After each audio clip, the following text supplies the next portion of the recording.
All right, welcome to the deep dive. We are jumping right in today with a focused look at the Fiio M21 portable music player. Yep.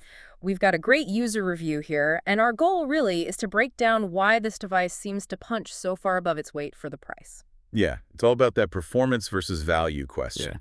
And, this isn't just for audiophiles with huge local libraries anymore. Right, it's for the modern listener. Exactly. It's running Android 13 on a Snapdragon 680, which means you can just, fire up Tidal or Spotify right on the device. So you're getting dedicated audio hardware instead of just relying on your phone. That's the key. You're taking your phone's often compromised audio circuitry completely out of the equation. Okay, so let's get into the most important part. Yeah. The sound. The review gives a lot of credit to the dual Cirrus Logic decks. What does that actually mean for the person listening? Well, it's really all in the tuning. What's so impressive is what they've achieved at this, this tier. The source describes the bass as punchy but controlled.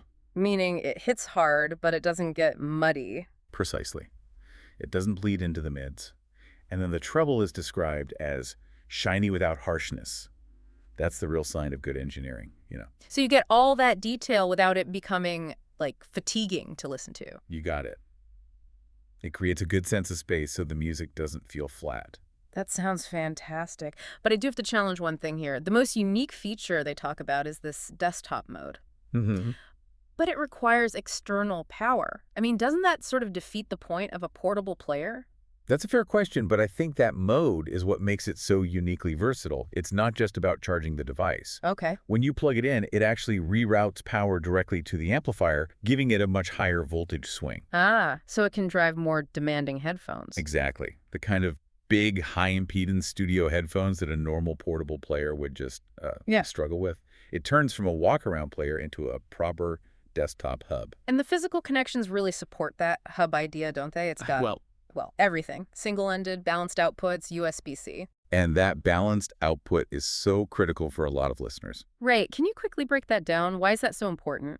Well, a balanced connection uses two separate signals, and that just dramatically reduces noise and crosstalk. You get a much cleaner signal, especially with power-hungry headphones. And the build itself is solid? Aluminum body, frosted glass back, and physical buttons, which I always appreciate. Yes, plus that little quirky touch the review mentioned. Oh, the retro cassette-style case. Yeah, with the magnetic controls. It's just a fun little nod. Adds a bit of personality. I love that. So, okay, let's get to the practicalities. Day-to-day performance is smooth. Yep, performance is smooth. And you're looking at about 15 hours of battery life with regular use, which is pretty respectable. But there are a couple of small drawbacks mentioned. There are. The source notes that the battery can drain a little faster than you'd expect when it's just sitting idle.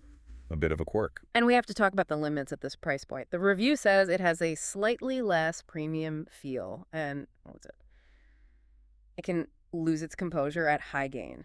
Right, and that's important context. Losing composure just means that if you push the amplifier to its absolute maximum, you might get a little distortion, or the sound might feel a bit less spacious.